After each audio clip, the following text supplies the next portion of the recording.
अस्सलाम वालेकुम। ओके जी, अभी हम जो देखने लगे हैं वो हम सबमिशन के फार्मूलों को देखने लगे हैं। अच्छा, इसमें ये हमने जो बात की थी ये कुछ इंपॉर्टेंट बातें थी फार्मूले के।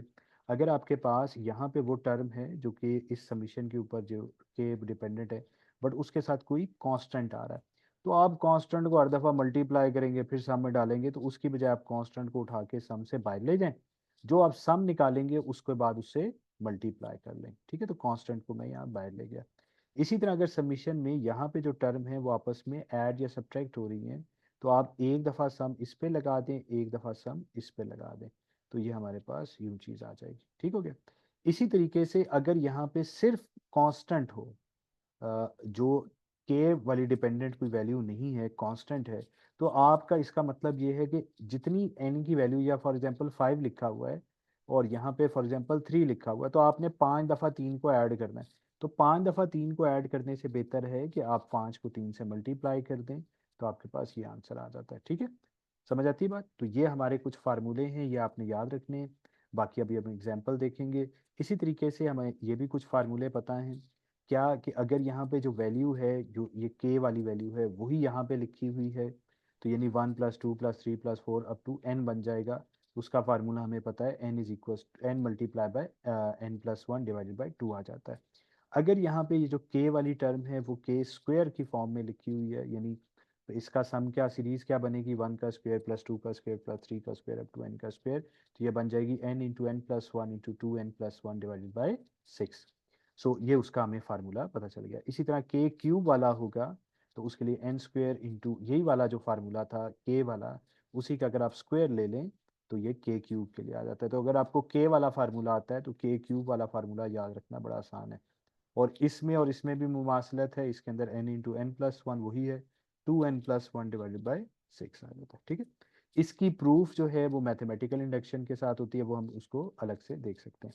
अब देखें, ये आपके पास फार्मूला आ रहा है। ठीक है, अब यहाँ पर क्या आ रहा है, आई आ रहा है। ठीक है, तो आई वाला केस है, और यहाँ पर क्या है, अब यहाँ पर आपने आई देखना है। अब आई किस फॉर्म में मौजूद है, आई स्क्वायर वाली फॉर्म में, लेकिन इसके साथ कोई कांस्टेंट था, तो कांस्टेंट को मैंने क्या किया, मैं पीछे बाहर ले गया।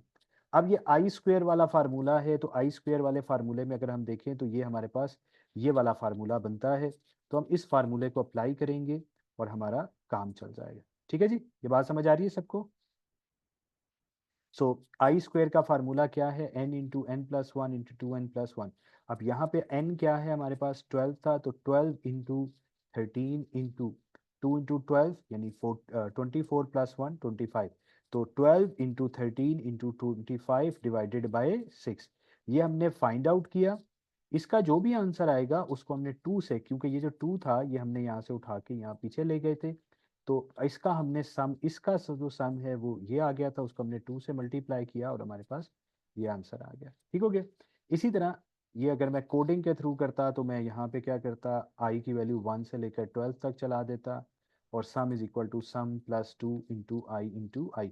अब इसमें हम लूप लगा के ईच एंड एवरी एलिमेंट को खुद से उसका 2 इंटू आई आई स्क्वायर लेते हैं, उसको 2 से मल्टीप्लाई करते हैं, सम में डाल देते हैं। और अगर आप उसे मैथमेटिकली कैलकुलेट करना चाहें, जो ये वैल्यू आती है, तो वो आप ऐसे मैथमेटिकली भी कैलकुलेट कर सकते हैं। अच्छा, अब इसी तरह यहाँ पर आ गया i² + 1। अब इसके ऊपर जब हम अप्लाई करते हैं तो इसके ऊपर समीशन अलग अप्लाई होना है, इसके लिए ऊपर अलग होना है। तो हमने इसको इसको इस तरीके से लिख दिया और इसको इस तरीके से लिख दिया। अब अगर आप गौर से देखेंगे तो ये आई स्क्वायर वाले के ऊपर तो ये वाला फार्मूला अप्लाई हो जाएगा। इसके ऊपर कौन सा फार्मूला अप्लाई होगा, यहाँ पे कांस्टेंट आ रहा है, तो कांस्टेंट जो होता है वो n से मल्टीप्लाई कर देते हैं, तो इसका आंसर क्या आ जाएगा, 6 × 1 इज 6। और ये आई स्क्वायर वाला था, अगेन वही बात है, इसमें n क्या है, 6 है, तो 6 × 7 7 इंटू 6 × 2 12 12 + 1 13, तो 6 × 7 इंटू 13 डिवाइड बाई 6, तो इसका आंसर हमारे पास क्या आ गया, 97। तो ये आप सिंपल कैलकुलेशन से आप इसको देख लें। अच्छा, ये इसी तरह फार्मूला अगर मैंने इसको कोडिंग के थ्रू करना होगा, तो आई की वैल्यू 1 से 6 तक जा रही है, ये मैंने वही चला दी, sum is equal to sum plus i square plus 1, वो ये चीज़ ऐसे ही है, एज इट इज चीज़ को मैंने सम में ऐड कर दिया, तो ये मतलब उस तरीके से होता है। अच्छा, अब अगेन ये इंपॉर्टेंट चीज़ होती है कि आई, अब मैं कह रहा हूँ सम ऑफ i + 2 का होल स्क्वायर। ठीक है, अच्छा ये प्लीज़ याद रखिएगा, ये इतने ज़्यादा आगे काम आने वाली चीज़ें हैं ना, के मतलब हमें एहसास नहीं होता कि यार ये हम कहाँ इस्तेमाल करेंगे, आगे जाके बड़े एल्गोरिदम्स के अंदर हम ये बहुत सारी जगह चीज़ें इस्तेमाल करते हैं, तो इसको समझे। i+2 का होल स्क्वायर, अब मैं अगर इसको ओपन करूँ तो ये क्या बन जाएगा, ये जो हमारे पास फार्मूला होता था a+b का whole square, that is a² + b² + 2ab, ठीक है। सो अगर मैं यहाँ पर a की जगह i और b की जगह 2 पुट कर दूं तो क्या बन गया, i का स्क्वायर प्लस 2 का स्क्वायर प्लस 2ab, यानी 2 × 2 × i, विच बिकम्स 4i। तो i+2 का whole square is equal to i² + 4i+4। I hope so आपको ये क्लियर हो गया होगा। तो इस पूरी जगह पर मैं ये चीज़ लिख सकता हूँ, ठीक है। जब मैं इस पूरी जगह की जगह ये चीज़ लिख सकता हूँ, तो अब इसके ऊपर, अब यहाँ पर i² के ऊपर अलग से समीशन अप्लाई हो गई, 4i के ऊपर अगेन मैंने समीशन अप्लाई की, और 4 के ऊपर भी समीशन अप्लाई की। इसमें से ये जो 4i था 4 बाहर चला गया। अब ये आप, इसके लिए आपके पास एक फार्मूला मौजूद है, इसके लिए फार्मूला मौजूद है, इसके लिए फार्मूला मौजूद है। इसके ऊपर ये i² वाला फार्मूला अप्लाई होगा, ये आंसर आ गया। इसके ऊपर ये वाला फार्मूला अप्लाई होगा, ये इस तरीके से आंसर आ जाएगा। और इसके ऊपर कांस्टेंट इंटू n इंटू सी, n इंटू सी क्या होता है हमारे पास 24, ये आ गया हमारे, ये बीच में प्लस आना था, ठीक है। तो ये इधर से ये वाली टर्म आ गई, इधर से ये टर्म आ गई, और इधर से ये टर्म आ गई। तो इसको आप ऐड करें तो आपके पास ये आंसर आ जाता है। आई hope so everyone is getting the point. फिर अगर हम यहाँ पे चलें कि अगर हमारे पास दो आ जाएं, दो सबमिशन आ जाएं, तो उस सूरत में हमने उसको कैसे हैंडल करना है। अगर मैं वैसे आपको बताऊं तो यार ये तो मतलब आपको यहाँ से जे की वैल्यू और के की वैल्यू पुट करनी थी, तो आपको एक दफ़ा के की वैल्यू 1 और जे की वैल्यू 1 पुट करके ये इधर डालेंगे, फिर जे की वैल्यू 1 और के की 2, फिर जे की 1 के की 3, जे की 1 के की 4, जे की 1 के की 5, ये सारे सम में डालेंगे, फिर के की जे की 2 करके के की 1 एंड सो ऑन, ठीक है। ये इतनी ढेर सारी करनी है। अगर हमें ये सारी कैलकुलेशंस करनी पड़ने जाएं, जैसे ये भी है इसी तरह से, अगर हम ये ढेर सारी कैलकुलेशंस करनी पड़ जाएं तो ये तो बड़ा एक लंबा खाता है। इसी की बजाय अगर हम इसको, अगर मैं दूसरे तरीके से सॉल्व करना चाहूँ तो उसकी भी एग्जांपल थी, एक सेकेंड।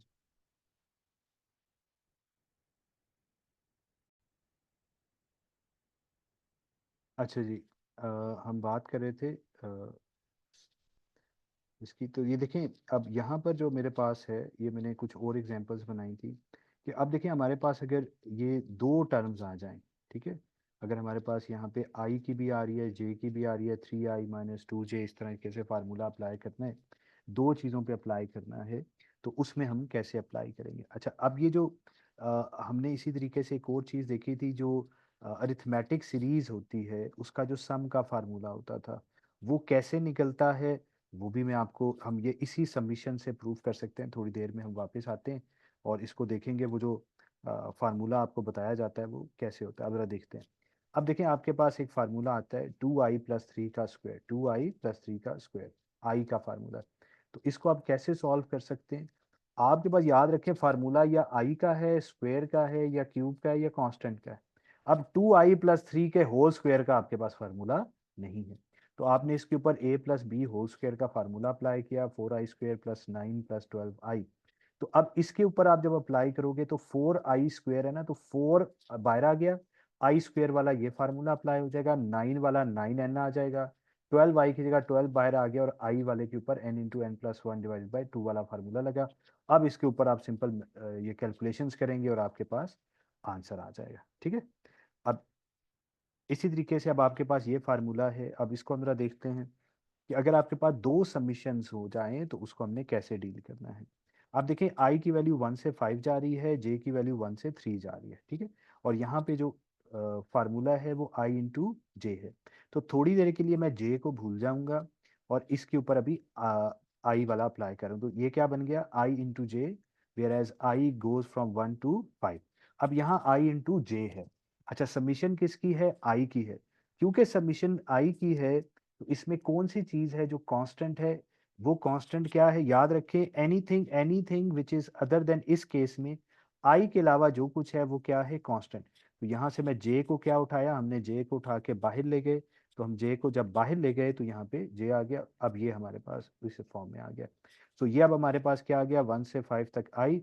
अब ये क्या है, ये इसके ऊपर आप कौन सा फार्मूला अप्लाई कर सकते हैं, n into N plus one divided by two. तो हमने इसके ऊपर n into N plus one divide by two वाला फार्मूला अप्लाई किया। 5 into six is 30, 30 divide by two is 15। तो ये अगर इसी चीज के ऊपर मैं अगर आई का फार्मूला अप्लाई करता हूं तो दैट बिकम्स 15J। ठीक हो गया। अब 15J जो मेरे पास आ गया है, अब इसको मैं J वाला इसके ऊपर फार्मूला अप्लाई कर दूंगा। ठीक है, अब मैं आउटर समीशन की बात कर रहा हूँ। ठीक है, सम की बात करें। अच्छा, J इक्वल टू 1 2 3 है, उसके ऊपर 15J अप्लाई हो रहा है। 15J जब हम इसके ऊपर अप्लाई करेंगे, अगेन 15 बाहर चला जाएगा। जब 15 बाहर चला गया तो हमारे पास फॉर्म क्या बन गई, 15, और ये सबमिशन J वाली है, और यहाँ पर भी क्या पड़ा है, J पड़ा। तो ये J वाला है, तो इसका मतलब है n into N plus one divided by two वाला फार्मूला अप्लाई होगा। तो वो क्या बन जाएगा, n into N plus one यानी 3 into four divided by two, और 15 हमारा बाहर था। तो ये हमारे पास ये आंसर आ गया। ठीक हो गया जी। तो ये हमने इस पूरे को सॉल्व कर लिया। इसी तरीके से एक आध हम और एग्जांपल देख लेते हैं। अब यहाँ पे मैंने क्या कर दिया, i इंटू टू जे कर दिया। ठीक हो गया। अब इसके ऊपर जब हमने इनर वाली समीशन अप्लाई की तो ये चीज हमारे पास बन रही थी। अगेन i था, तो इसके अंदर i को तो हम समीशन में रखेंगे, टू जे को बाहर ले जाएंगे। जब टू जे बाहर चला गया वो टू जे बन गया। अगेन ये वाली चीज के ऊपर again n into N plus one divide by two वाला फार्मूला अप्लाई किया, और 2J उससे मल्टीप्लाई हुआ, तो हमारे पास यहाँ पे क्या आंसर बन गया, 330J। अब जो आउटर लूप है J वाली, उसको हम ले आएंगे। देखिए अब इसमें से एक्चुअली ये जो i इंटू टू जे था, उसकी बजाय हमारे पास ये किस फॉर्म में आ गया, 30 इंटू J, i खत्म हो गया। ठीक है, अब यहाँ पे हमने इसके ऊपर 30J वाला अप्लाई करना है। अगेन 30 बाहर चला जाएगा। जब 30 बाहर चला गया तो ये अगेन J वाली फॉर्म में आ गया है, n into N plus one divide by two यानी 3 into four divided by two उस फॉर्म में आ गया। तो आपने इसको सॉल्व कर लिया। ठीक है, तो अब अगर ये देखें, अभी तो मैं 3 और 5 रख रहा हूं, तो ये देखें इसके लिए आपको ये इस तरीके से कैलकुलेशंस इतनी करनी पड़ेंगी। लेकिन अगर आप अगर मैं आपको ये कह दूं कि यहाँ पे 300 है, यहाँ 500 है, तो अगर आप ये इसको इस तरीके से काम करने, कैलकुलेशंस करने बैठ जाएंगे तो that will be an issue. हाँ, अगर आपने कोडिंग के थ्रू करना है, यस, आप जे की लूप कैसे चला रहे हो, जे की वैल्यू 1 से 3 तक चला दी, आई की वैल्यू मैंने 1 से 5 तक चला दी, लेकिन 1 से 5 है, और sum is equal to sum plus i into two into j. तो ये हमारा कोडिंग के थ्रू हमने इसको सॉल्व कर लिया। ठीक है, और ये हमारा तरीका है उसको मैथमेटिकली सॉल्व करने का। ठीक है जी। अगेन ये इसी तरीके की और एग्जांपल्स हैं। अब यहाँ पे आई into to J plus four है। हमने अगेन जे को थोड़ी देर के लिए भूल गए, तो ये हमारे पास बन गया। अब इसके अंदर अगर हम गौर से देखें तो जो प्लस है वो हमारे पास क्या है, प्लस आ जाए तो प्लस आ जाए तो दोनों को अलग अलग कर देते हैं। तो आई इंटू टू जे को मैंने ये लिख दिया, और प्लस फोर के ऊपर अलग से अप्लाई कर दिया। अब ये जो आई इंटू टू जे था, इसमें से टू जे मैं बाहर ले गया, तो ये अब क्या बन गया, टू जे बाहर चला गया, और यहाँ पे आई आ गया। अगेन इस चीज को आप आराम से सॉल्व कर सकते हैं, इस चीज को आप आराम से सॉल्व कर सकते हैं। कांस्टेंट इंटू एन, ये तो हो जाएगा 5 इंटू 4। ठीक है, जबकि ये क्या हो जाएगा, 5 इंटू 6, वो n into N plus one divide by two यानी 5 इंटू 6 डिवाइड बाई टू, और टू जे इसका बाहर था। ठीक है, तो 5 इंटू 6 डिवाइड बाई टू, तो ये हमारे जो हमने कैलकुलेट किया तो ये 30J आ गया, और ये क्या आंसर आ गया, 20। अब आपके पास जो चीज़ है उसमें से आई खत्म हो गया है। अब इसके ऊपर आउटर समीशन अप्लाई होगी। आउटर समीशन J वाली थी, तो J इक्वल टू 1 2 3, अब इसके ऊपर अलग से अप्लाई हो जाएगी, इस पर अब अलग से अप्लाई हो जाएगी। तो जब इस पे अप्लाई हुई तो 30 बाहर चला गया, तो इसके ऊपर n into N plus one divide by two वाला फार्मूला, और इसके ऊपर कांस्टेंट वाला। तो ये हमारे पास बन गया 3 इंटू 4 डिवाइडेड बाई टू, और ये हमारे पास 3 इंटू 20 बन गया, कांस्टेंट इंटू एन। ठीक है, तो अब हम इसको आराम से सॉल्व करेंगे और ये हमारे पास आंसर आ जाएगा। ठीक है जी। तो ये बड़ा सिंपल सी बातें हैं, अगर आप इसको देखें तो आपका बड़ा, अभी देखें ये और इसी तरह का है, आई into to J minus four था। तो अब इसमें से हमने जब आई वाला अप्लाई कर रहे हैं तो ये टू जे इधर बाय चला गया, -4 था। तो ये आई वाला फार्मूला अप्लाई हो गया, इस पे कांस्टेंट वाला हो गया, इसके पास हमारे पास यहाँ आंसर आ जाएगा। ये जो आंसर आता है उसके अंदर हमारे पास किस फॉर्म में आंसर आ रहा है, हमारे पास आंसर जे की फॉर्म में आ रहा है। और आउटर अब हमारी लूप भी जो सबमिशन है वो भी जे पर है, तो ये अगेन दो चीजें बन जाएंगी, एक 30J वाला बन जाएगा, 30 बाहर चला गया, और इसके ऊपर जब अप्लाई हुआ तो 20 इंटू 3 इंटू 20 60 बन गया, और ये जे वाला था 3 इंटू 4 डिवाइडेड बाई टू। ठीक है, तो अब ये स्लाइड्स आपके पास हैं, जो लोग इसको देख रहे हैं, बाद में वीडियो देखेंगे, वो भी इसको, ये मैं अब इसके ऊपर बार बार एक्सप्लेन नहीं कर रहा एग्जांपल्स को, ये आप इस एग्जांपल्स में से जल्दी से खुद से गो थ्रू कर लीजिएगा, इसको पॉज करके खुद स्टेप बाय स्टेप इसको सॉल्व करें, और फिर आपको चेक करें कि आप सही कर रहे हैं कि नहीं कर रहे हैं, ठीक है। अब ये अगेन यहाँ पे 3i × 2j - 5 वाला था, तो ये देख लें हम इसको स्टेप बाय स्टेप हम कैसे लेके चल रहे हैं। जो जहाँ प्लस माइनस आ गया पहले हमने उन टर्म्स को अलग कर दिया है, ठीक है, और इसमें से 3 के साथ 2j बाहर निकाल दिया। वही अब इसके ऊपर अगेन हम उसको i² या i³ वाली फॉर्म में ले आते हैं, और उसके बाद वो फार्मूले अप्लाई करके हम उसको सिंप्लीफाई करते हैं। फिर अब j वाली फॉर्म में आ गया, अगेन दो हिस्सों में डिवाइड किया, और ये हमारा काम हो गया, ठीक है। सो आई होप सो कि अब आप ये सबमिशन वाला काम आराम से कर लेंगे, ठीक है। इसी तरह ये एक और एग्जांपल है 4i × 6j + 10। तो ये अब आपकी काम है कि आप इनको सॉल्व करते जाएं और इनको देखते जाएं। अच्छा, अब ये देखें, कोई आपसे ये पूछ ले x - x बार का होल स्क्वायर, इसकी समीशन ले, तो अब देखें x² माइन, अब ये क्या होगा, x² प्लस एक्स बार का होल स्क्वायर माइनस 2ab होता है ना, a माइनस b का होल स्क्वायर क्या होता है, a² + b² - 2ab। तो ये मैंने वही अप्लाई किया, ठीक है। तो x² ये हो गया, और ये -2x बार × x + x² बार आ गया। अब इसके ऊपर अगर मैं अप्लाई करना चाहूँ, बीच में माइनस भी आ रहा है प्लस भी आ रहा है, तो एक समीशन अलग हो गई, एक समीशन अलग हो गई, और एक ये समीशन अलग हो गई। तो अगर हमने इसको गौर से देखें तो हमारे पास ये, हम ये सपोज करें x के ऊपर समीशन x की है, तो ये x² की फॉर्म में आ गया। इसमें जो हमारे पास समीशन आ रही थी 2x बार × x था, तो 2x बार क्या था, वो कांस्टेंट था, वो बाहर चला गया, ठीक है। तो जब मैंने 2x बार को बाहर ले, अच्छा x बार क्या होता है, x बार होता है average of x, mean of x, ठीक है। तो मीन ऑफ x क्या होता है, sum of x divided by n, ठीक है। ये आपको पता होना चाहिए। x बार क्या होता है, ये आप प्रोबेबिलिटी जब पढ़ेंगे तो उसके अंदर आपको समझ आएगी कि एवरेज हम निकालते हैं, ये x बार से मुराद क्या होती है, एवरेज क्या, x बार क्या होता है, एवरेज। मीन, मीन कैसे निकलता है, आप उस पूरे x का सम ले लें, सेट x का सम ले लें और उसको n पे डिवाइड कर लें। तो मैंने x बार को यहाँ देखें रिप्लेस कर दिया है with what, sum of x divided by n के साथ। अब यहाँ पे भी सम ऑफ x आ गया, यहाँ पे भी सम ऑफ x आ गया। अच्छा, यहाँ पर क्या आ रहा है, ये x बार का स्क्वायर था, ये तो कांस्टेंट है ना, इधर ये याद रखें, ये जो सम लगा हुआ है वो x वाला लगा हुआ है, x बार का नहीं। तो x बार का स्क्वायर क्या है, कांस्टेंट है, वो n से मल्टीप्लाई हुआ, तो ये n इंटू कांस्टेंट वाला फार्मूला अप्लाई हो गया। अच्छा, ये x² वाला है, इसके ऊपर तो हम x² वाला फार्मूला अप्लाई कर सकते हैं।